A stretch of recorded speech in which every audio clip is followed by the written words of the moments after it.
이제 대통령 선거가 43일 앞으로 다가왔습니다. 한 달 열흘 조금 더 남았지요. 선거철만 되면은 글쎄요, 정말 자격도 없는 자들이 설쳐되고 있기 때문에 상대를 무조건 끌어내리고 짓밟고 올라서야 내가 산다. 아주 잘못된 우리 정치판이지요. 이런 걸 정치의 기본 생리라고 생각하면서 마구잡이식으로 서로들 물어뜯고 그리고 험담을 쏟아내고 있습니다.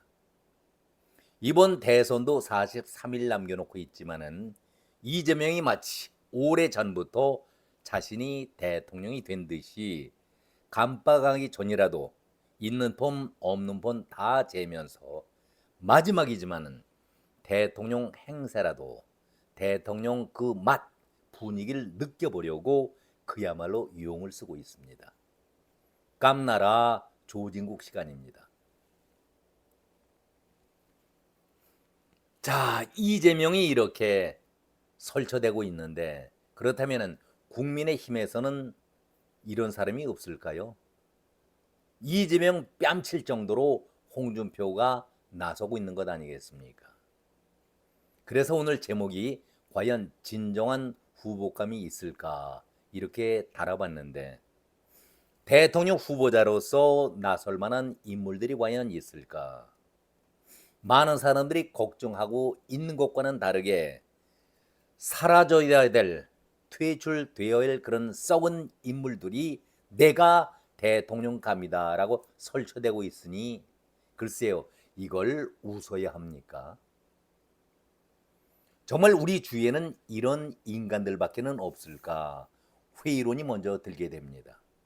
아마 저뿐만이 아니라 많은 국민들이 저와 같은 생각을 하고 있으리라 저는 그렇게 봅니다. 오죽하면은 지지율과는 관계가 없이 이재명만큼은 죽어도 안 된다. 이재명만큼은 죽어도 안 된다. 왜 이런 얘기가 끊임없이 나오고 있을까? 민주당의 이재명 추종자들이야 이재명이 단연 선두니까 따라올 사람이 없다. 이건 굳어진 추세고 대세다. 온갖 아부성 발언을 하고 있는데 여기에 덩달아서 중심을 잡아야 할 언론들마저도 덩달아 춤을 추고 있습니다. 언론의 생명이 뭡니까? 공정과 객관성 아니겠습니까? 그런데 어떻게 이재명 앞에 신문이나 방송을 보면은 대선의 유력 주자 이렇게 이재명을 선전하고 있습니다. 이거 아주 위험한 발상이고 이런 보도는 즉각 중단해야 합니다. 만약에 대선 유력 주자 이재명 이렇게 얘기한다면은 그 아래에다가 비호감도도 단연 선두인 이재명 이렇게 붙여야 합니다. 그래야 공정성이 있는 것이죠. 공평성이 있는 것입니다. 언론들은 형평을 지켜야 하는데 이재명이 늘 그런 얘기하죠. 재판 많이 받고 무죄 추정은 원칙이다. 무죄 추정, 최종적으로 판단 내리기까지는 무죄 추정이다 이렇게 주장하고 있는데 옳은 얘기입니다. 그렇다면은 피고인이라는 용어 자체는 맞는 얘기 아니겠습니까? 차라리 피고인 이재명 이렇게 보도하는 것이 옳은 것이죠. 사실 팩트죠. 왜 이런 말씀을 드리냐면은 대부분의 국민들은 언론이 전하는 그 보도 자체를 사실인 양 받아들이고 있기 때문에 대선 유력 주자, 대선 유력 주자 여기저기에서 얘기하면은 국민들도 나도 모르게 이재명에 대해서 마음이 쏠리게 된다. 이런 말씀을 드리게 되는 겁니다. 반드시 시정되어야 할 보도 자세입니다. 얼마 전에 이재명을 사이다라고 불러왔습니다. 홍준표는 콜라라고 불러왔었죠. 시원한 말을 터뜨리니까 자기를 지지하는 층에서 바라볼 때는 아주 시원하지요. 속이 후련합니다.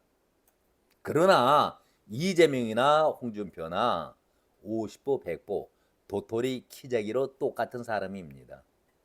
제가 제목에도 썼습니다마는 사기성과 거짓말, 선동질 하면은 우열을 가릴 수 없을 정도로 똑같습니다. 그래서 우리가 이런 표현을 쓰죠. 독인, 개긴. 이것이 표준말인데 흔히들 독긴, 개긴이다 이렇게 쉽게 부릅니다. 이재명이나 홍준표나 독긴, 개긴이다 이런 말씀을 드립니다. 홍준표가 엊그제 이렇게 이재명을 난도질했습니다. 얼마 전에 이런 얘기를 하더라고. 트럼프하고 자신이 닮았다 이런 얘기를 하는데 그래 닮은 거 맞다. 홍준표의 반격입니다. 둘 다 범죄자 출신인 거 그리고 둘 다 여자 건드리고 그래도 한 사람은 돈이라도 줬다 이 말이야. 그런데 그런 사람을 데리고 대통령 하겠다라고 설치는 나라가 됐다. 국민들은 어떻게 판단할지 모르시겠지만 내 기준으로는 그런 사람은 용납을 못해요. 홍준표가 이재명을 직접 거론하지 않았지만 누가 듣더라도 다 이재명이라는 것을 알 수 있는 얘기를 하지 않았습니까? 그러니 남들이 들으면 아주 속이 후련하고 시원하다. 사이다 콜라 얘기를 들을 수밖에 없는 것이죠. 그런데 이재명과 홍준표가 이렇게 선동적인 발언을 자주 이용하기 때문에 이런 소리를 듣긴 하지만은 둘 다가 다 진정성이 떨어지는 사기성이 농후한 그런 정치꾼들이다. 저는 이런 말씀도 드리겠습니다. 내일 국민의힘에서는 후보자가 절반을 추리게 됩니다.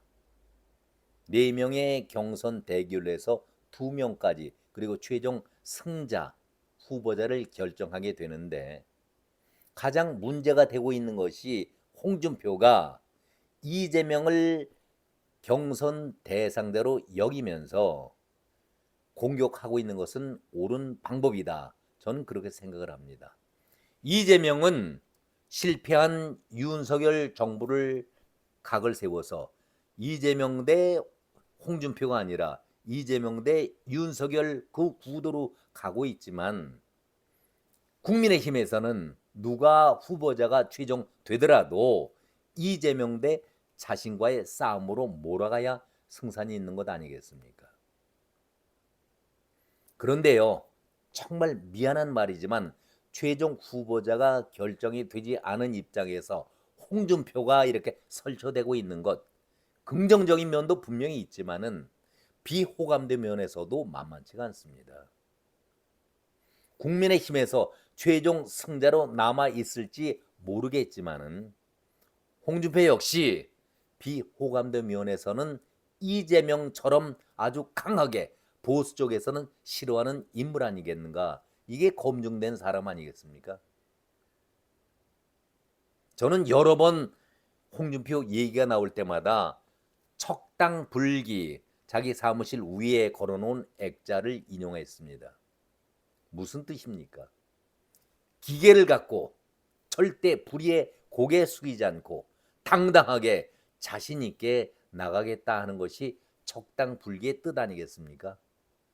그런데 홍준표가 머리 위에다는 척당불기를 걸어놓고 그 아래서 한 행동은 어떤 행동이었습니까? 정말 부끄러웠지요. 지저분한 추한 행동을 해왔었지요.